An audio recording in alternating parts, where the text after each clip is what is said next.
시청자 여러분 안녕하십니까? 3월 25일 EBS 뉴스입니다. 코로나 속에 농촌 유학이 붐입니다. 하지만 반짝 이벤트가 아닌 지속적인 관심을 모을 수 있을까 의구심도 여전합니다. 오늘 농촌 유학 기획보도 마지막입니다. 리포트 먼저 보시고 취재 기자와 이야기 더 나눠보겠습니다. 서진석 기자입니다. 농촌 유학은 지원 기관에 따라 크게 두 종류로 나뉩니다. 먼저 교육청들이 지원하는 유학 프로그램입니다. 서울에서 전남의 소규모 학교로 6개월 이상 유학하는 경우 전남과 서울교육청이 달마다 최소 60만 원의 주거비를 지원합니다. 체류 형태는 교육청과 지자체가 주선한 곳으로 가족과 함께 이주하는 형태와 농가나 농촌유학센터로 아이들만 유학을 보내는 형태 등입니다. 또 농식품부가 시설과 운영을 관리하는 프로그램도 있습니다. 전남뿐 아니라 전국 29곳에 설치된 농촌유학센터를 선택할 수 있는데 지자체의 지원에 따라 자부담이 없거나 매달 30만 원 수준의 비용을 내기도 합니다. 지난해 처음 선보인 교육청의 농촌유학 프로그램은 1학기엔 81명이 참가했지만 올해는 200명 넘게 참여하며 1년 새 3배 가까이 늘었습니다. 또 지난해 6개월 넘게 유학을 이어간 학생은 참가자의 70%나 됩니다. 좋은 자연 환경 속에서 다양한 교육 활동과 체험할 수 있다고 하는 측면은 이런 학원이라든지 또는 사교육보다 훨씬 더 의미가 있다고 생각합니다. 최소 6개월 이상의 농사노촌 유학을 국가 교육과정 속에 포함해서 적극적으로 장려하게 되면 문제는 역시 예산입니다. 재정 자립도가 6.8%로 전국 최저 수준인 해남을 포함해 군단위 지자체는 정부 지원 없이 폐교와 지방 소멸 문제를 막기 어렵습니다.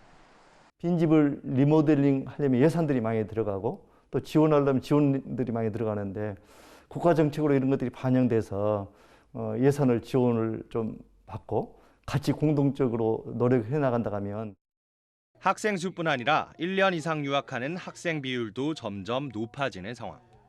농촌 유학 열풍이 코로나가 끝나고도 이어질 수 있을지 주목됩니다. EBS 뉴스 서진석입니다. 네, 농촌 유학 취재한 서진석 기자와 조금 더 이야기 나눠보겠습니다. 서 기자, 방금 봤듯이 풀어야 할 과제도 적지 않아 보입니다. 지난주에 곡성부터 영암, 순천, 해남까지 많이 다녀오셨죠? 어떻게 우리 아이들 잘 적응하고 있던가요? 네, 확실히 학생들은 새로운 환경에 금세 적응하는 모습이었습니다. 반 친구들이 10명도 안 되니까 금방 친해지는 건데요. 다만 도시에서 온 학생들이 1년도 안 되는 6개월 혹은 중도에 돌아가는 경우엔 우려도 나옵니다. 매년 같은 반에 아무도 없이 수업을 듣던 일부 학생들은 새로운 친구가 왔다는 소식에 설레는 것도 잠시 다시 홀로 되는 경우도 있었고요. 거꾸로 1년도 안 돼 서울로 돌아간 학생도 적응에 어려움을 겪었습니다. 한 반 친구가 20-30명에서 4-5명이 됐다가 다시 20-30명이 되기도 하고 매일 등교하는 소규모 학교에 있다가 서울에서 다시 온라인 수업에 적응해야 할 때면 혼란스럽다는 반응도 나왔습니다. 결국 해남군처럼 학부모가 1년 혹은 그 이상을 지역에 자리 잡을 수 있도록 문화나 교통 같은 인프라가 확충되고 농촌에도 양질의 일자리가 생겨야만 이 농촌 유학이 선순환할 것으로 보입니다. 그렇죠. 농촌 아이들에게는 이 농촌의 삶이라는 게 일상인데 농촌으로 유학을 가는 사람들에게는 사실 일회성 이벤트일 수 있거든요. 그리고 또 우리 아이들이 결국은 서울로 돌아가잖아요. 교육 때문이겠죠? 그렇습니다. 사실 이런 농촌 유학 프로그램이 생긴 이유가 국가 사업으로 확대되기 어려운 이유와 같은데요. 바로 끊임없이 지적을 받는 입시제도 탓입니다. 조희연 서울시 교육감의 이야기 들어보겠습니다.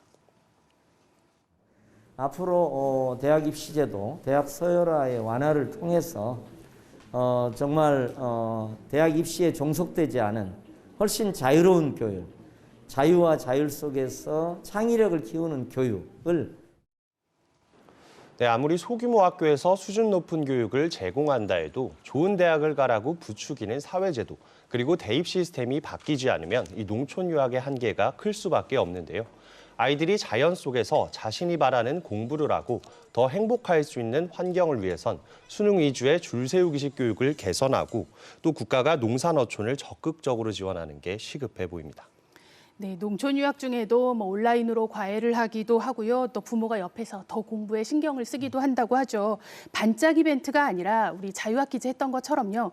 좀 모든 학생들이 참여할 수 있다면 도시와 농촌이 함께 상생할 수 있지 않을까 기대해 봅니다. 네, 서 기자 오늘 고생하셨습니다.